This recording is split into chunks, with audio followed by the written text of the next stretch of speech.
ദുരന്തബാധിത മേഖലയിലെ ജനങ്ങളുടെ ആദ്യ ആശ്രയമാണ് കേരളത്തിന്റെ സ്വന്തം ഓറഞ്ച് കുപ്പായമണിഞ്ഞ സേനാംഗങ്ങൾ. കനത്ത മഴയിൽ ഒറ്റപ്പെട്ടുപോയ ആറന്മുളയിലെ കുടുംബങ്ങളെ സുരക്ഷിത സ്ഥാനത്തേക്ക് മാറ്റുന്നതിൽ നിർണായക പങ്കാണ് Kerala fire and rescue team നടത്തുന്നത്. പരിമിതമായ സൗകര്യങ്ങളിലും മികച്ച സേവനം ഉറപ്പാക്കാൻ ഇവർ എപ്പോഴും സജ്ജരാണ്. ആറന്മുളയിലെ ദുരിതബാധിത മേഖലയിൽ നിന്ന് ഫയർഫോഴ്സ് സംഘത്തിനൊപ്പം ദേവൻ MP തയ്യാറാക്കിയ റിപ്പോർട്ടിലേക്ക്. കേരളം എപ്പോഴൊക്കെ ഒരു ദുരന്തത്തെ അഭിമുഖീകരിക്കുന്നു അപ്പോഴെല്ലാം തന്നെ അവിടേക്ക് ആദ്യം ഓടിയെത്തുന്നത് കേരളത്തിന്റെ സ്വന്തം സൈന്യമായിട്ടുള്ള നമ്മുടെ സ്വന്തം ഫയർഫോഴ്സിലെ സേനാംഗങ്ങൾ തന്നെയാണ്. പരിമിതികൾക്കുള്ളിൽ നിന്നുകൊണ്ട് ഏറ്റവും മികച്ച സേവനം ഉറപ്പാക്കുക, അത് തന്നെയാണ് ഫയർഫോഴ്സിനെ മറ്റ് സേനകളിൽ നിന്നും പ്രത്യേകിച്ചും എടുത്തു നിർത്തുന്നതും. ഇപ്പോൾ നമ്മളോടൊപ്പം ഉള്ളതും ഇവിടുത്തെ പത്തനംതിട്ട യൂണിറ്റിൽ നിന്നുള്ള കുറച്ച് സേനാംഗങ്ങളാണ്. ഇവരിപ്പോൾ ഈ ആറന്മുള പ്രദേശത്തെ വീടുകളിൽ കഴിഞ്ഞിരുന്ന രോഗികളെ അടക്കം എടുത്തുകൊണ്ട് ഇപ്പോൾ അവിടെ സുരക്ഷിത സ്ഥാനങ്ങളിലേക്ക് മാറ്റിയിരിക്കുകയാണ്. 2018 ഇവിടെ ഉണ്ടായിരുന്നു. 2018 ഇവിടെ സ്റ്റേഷൻ ഇവിടെ അല്ലായിരുന്നു. ഞങ്ങൾ തിരുവനന്തപുരത്ത് നിന്ന് ഇവിടെ വെള്ളപ്പൊക്കത്തിന്റെ ഭാഗമായിട്ട് റെസ്ക്യൂവിന് പ്രവർത്തനങ്ങൾക്ക് വന്നിട്ടുണ്ടായിരുന്നു. ഈ ഭാഗത്തല്ലെങ്കിലും റാന്നി മേഖലകളിലൊക്കെ ഉണ്ടായിരുന്നു. അന്നത്തെ അപേക്ഷിച്ച് ഇപ്പൊ ഇച്ചിരി വെള്ളം കുറവാണെന്നാണ് ഇവിടെ ഉള്ളവർ പറയുന്നത്. അന്നത്തെ അപേക്ഷിച്ച് വെള്ളം കുറവാണെങ്കിലും പല മേഖലകളിലും ആൾക്കാർക്ക് പുറത്തിറങ്ങാൻ പറ്റാത്ത സ്ഥിതിയിലാണ് ഇപ്പോൾ കാര്യങ്ങൾ പോയിക്കുന്നത്. കാരണം ആറന്മുള മേഖലയെ സംബന്ധിച്ച് എനിക്ക് തോന്നുന്നു ഒരുപാട് വീടുകളിൽ ഉള്ളിൽ അകപ്പെട്ട് ആൾക്കാർ കിടപ്പുണ്ട്.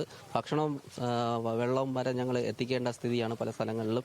ഇന്നലെ തന്നെ ഒരുപാട് സ്ഥലങ്ങളിൽ എത്തിച്ചു. അതുപോലെ തന്നെ പല ആൾക്കാർക്കും പാമ്പ് കടിയേക്കുന്നുണ്ട്. ഇന്നലെ രാത്രി ഒരാൾക്ക് പാമ്പ് കടിയേറ്റ് ഞങ്ങളെ വിളിച്ചു. രാത്രി 1 മണിയോടുകൂടി ഞങ്ങൾ ഈ സ്ഥലത്തെത്തുകയും ഈ ആറന്മുള ഭാഗത്തുനിന്ന് ഉള്ളിലേക്ക് പോയി 2.5 കിലോമീറ്റർ ഈ ഡിങ്കി ഉപയോഗിച്ച് നമുക്ക് ലൈറ്റോ വെളിച്ചോ ഇല്ലാത്ത സാഹചര്യത്തിൽ പോകേണ്ട സാഹചര്യം ഉണ്ടായി. അങ്ങനെ ആ പുള്ളിയെ നമ്മൾ ഇവിടെ ആംബുലൻസിലെത്തിച്ച് ഹോസ്പിറ്റലിൽ എത്തിക്കുകയാണ് ചെയ്തത് ഇന്നലെ രാത്രി. അത് കഴിഞ്ഞ് ഇന്ന് രാവിലെ കുറച്ച് രോഗികളുണ്ടായിരുന്നു. അതായത് ഡയാലിസിസ് പേഷ്യൻറ്റ്, ക്യാൻസർ പേഷ്യൻ്റ് ആയിട്ടുള്ള ആൾക്കാർ, കീമോ ചെയ്യാനായിട്ടുള്ള ആൾക്കാർ ഹോസ്പിറ്റലിലേക്ക് എത്തിക്കേണ്ട ആവശ്യമുണ്ടായിരുന്നു.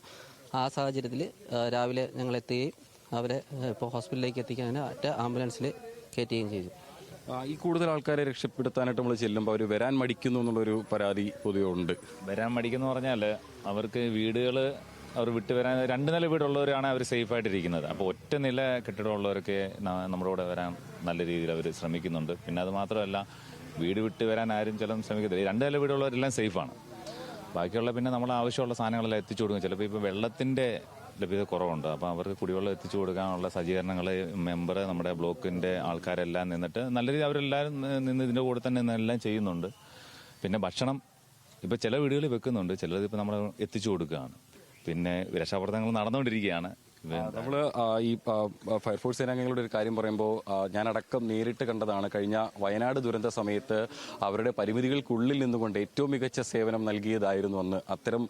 അത്തരം ദുരന്തമുഖത്ത് എപ്പോഴും ഓടിയെത്തുന്നത് ഇവർ തന്നെയാണ്. പക്ഷേ അവരുടെ ഒരു പരിമിതികൾ അവർ പലപ്പോഴായിട്ടും അത് പറഞ്ഞിട്ടുണ്ട്. പക്ഷേ ആ ഒരു പുതിയ ആധുനിക സംവിധാനങ്ങളടക്കം ചില പരിമിതികൾക്ക് അവർക്കുണ്ട്. പക്ഷേ എന്ത് പരിമിതി ഉണ്ടെങ്കിൽ പോലും അവരാൽ മനുഷ്യസാധ്യമായി കഴിയാവുന്ന രീതിയിൽ അവരുടെ പരിമിതികൾക്കുള്ളിൽ നിന്നുകൊണ്ട് ഏറ്റവും മികച്ച സേവനം ജനങ്ങൾക്ക് നൽകുക, അത് എപ്പോഴും ഫയർഫോഴ്സിന്റെ സേനാംഗങ്ങൾ ഉറപ്പുവരുത്തുന്ന കാര്യം തന്നെയാണ്. അത് തന്നെയാണ് ഇപ്പോൾ ആറന്മുളയിൽ ആവർത്തിക്കുന്നതും. ആറന്മുളയിൽ നിന്നും കൃഷ്ണപ്രസാദിനൊപ്പം ദേവൻ MP, ന്യൂസ് മലയാളം.